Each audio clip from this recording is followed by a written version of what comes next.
अस्सलाम वालेकुम। जैसा कि आप सभी को मालूम होगा कि बकरा ईद के मौका पर दुनिया भर के मुसलमान कुर्बानी करते हैं और आप सोचते होंगे कि ऐसा क्यों किया जाता है। चलिए आज आपको बताती हूँ कि इसके पीछे की कहानी क्या है। हजारों साल पहले की बात है। इब्राहिम अलैहिस्सलाम नबी और पैगंबर थे। एक दिन जब इब्राहिम अलैहिस्सलाम सो रहे थे तो उन्होंने ख्वाब में देखा जिसमें अल्लाह ने इब्राहिम अलैहिस्सलाम से फरमाया कि इब्राहिम आपके नजदीक जो सबसे प्यारी और महबूब चीज हो आप उसे अल्लाह की राह में कुर्बान कर दीजिए। अब यहाँ आपको बता दूं कि अल्लाह अपने बंदों का खास तौर से नबियों का इम्तिहान लेता है, ये देखने के लिए कि इंसान अल्लाह से ज्यादा मोहब्बत करता है या अल्लाह के दिए हुए तोहफों से। नबियों के ख्वाब सच्चे होते थे। वो जो भी ख्वाब में देखते थे वो अल्लाह का हुक्म होता था। तो ये ख्वाब देखने के बाद हजरत इब्राहिम अलैहिस्सलाम ने अपने ऊँटों के छत्ते में से 100 ऊँट कुर्बान कर दिए। आज के जमाने में ये 100 कीमती गाड़ियां सैक्रिफाइस करने के बराबर है। इब्राहिम अलैहिस्सलाम ने सोचा कि जो अल्लाह ने उन्हें हुक्म दिया था वो पूरा हो गया और जब रात को सोए तो उन्हें फिर से यही ख्वाब आया। इसलिए हजरत इब्राहिम अलैहिस्सलाम ने अगले दिन 200 ऊँट अल्लाह की राह में कुर्बान कर दिए। लेकिन अगली रात फिर से उन्हें वही ख्वाब आया जिसमें अल्लाह ने उनसे इनकी सबसे पसंदीदा चीज कुर्बान करने का हुक्म दिया। अब इब्राहिम अलैहिस्सलाम सोच में पड़ गए कि आखिर अल्लाह इनसे किस चीज की कुर्बानी चाहता है। फिर उन्होंने सोचा कि इस दुनिया में सबसे अजीज चीज मेरे लिए मेरा बेटा इस्माइल है। आपको बता दूं कि इब्राहिम अलैहिस्सलाम को पूरी जिंदगी दुआएं मांगने के बाद 80 साल की उम्र में औलाद हुई थी और वो थे इनके बेटे इस्माइल जो उन्हें बहुत अजीज थे और महबूब थे। हजरत इब्राहिम अलैहिस्सलाम समझ चुके थे कि दरअसल अल्लाह ताला इनसे इनके बेटे की कुर्बानी मांग रहे हैं।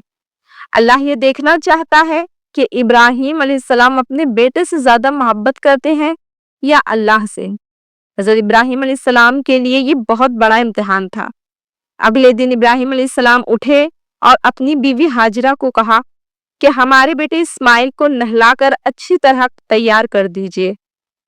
इब्राहिम अलैहिस्सलाम की बीवी हाजिरा ने अपने बेटे को बहुत अच्छे से नहलाकर खुशबू लगाकर तैयार कर दिया और इब्राहिम अलैहिस्सलाम अपने बेटे को लेकर एक पहाड़ की तरफ रवाना हो गए। हजरत इब्राहिम अलैहिस्सलाम ये तकलीफ भरा फैसला कर चुके थे कि वो अपने बेटे की कुर्बानी देंगे और शैतान को ये कैसे मंजूर होता कि कोई अल्लाह की इताअत करे।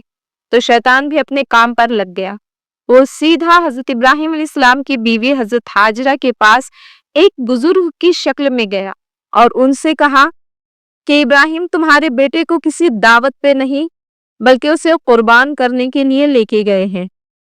ये सुनकर हजरत हाजिरा बहुत हैरान हुई और वो समझ गई कि ये जरूर अल्लाह का हुक्म होगा। तो उन्होंने शैतान से कहा कि अगर अल्लाह ने इब्राहिम को ऐसा करने का हुक्म दिया है तो ये हमारी खुशकिस्मती है।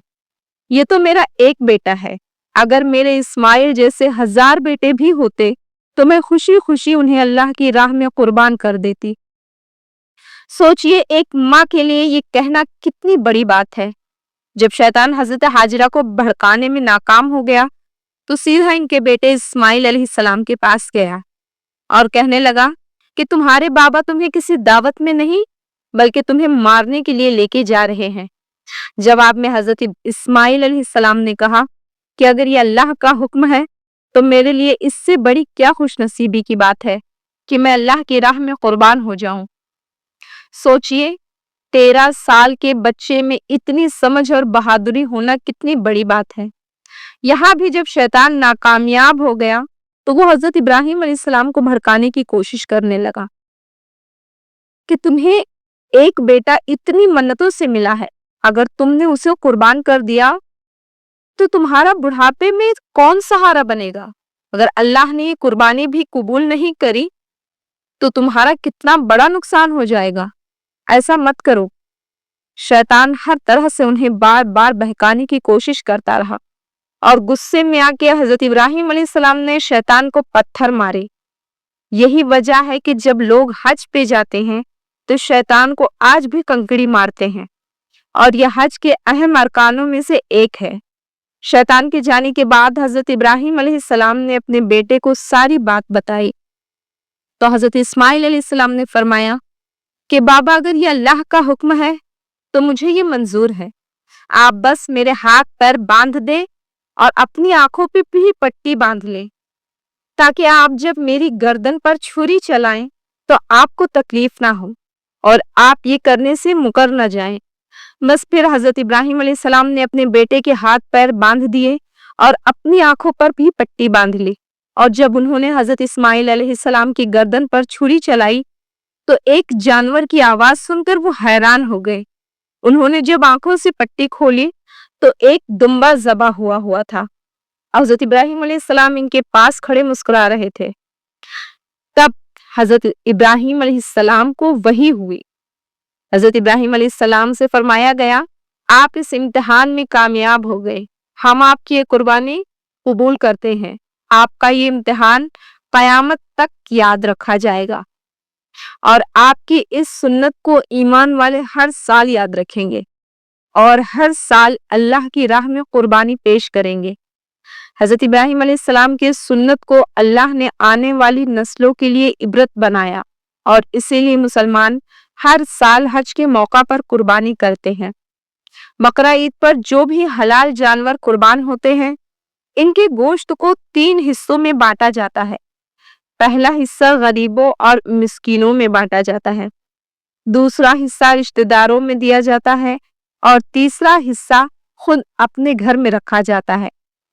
آپ کو یہ پتا ہونا چاہیے کہ بقرہ عید کے موقع کا غریب لوگ سال بھر انتظار کرتے ہیں، کیونکہ یہی سال کا ایک موقع ہوتا ہے جب انہیں گوشت کھانا نصیب ہوتا ہے۔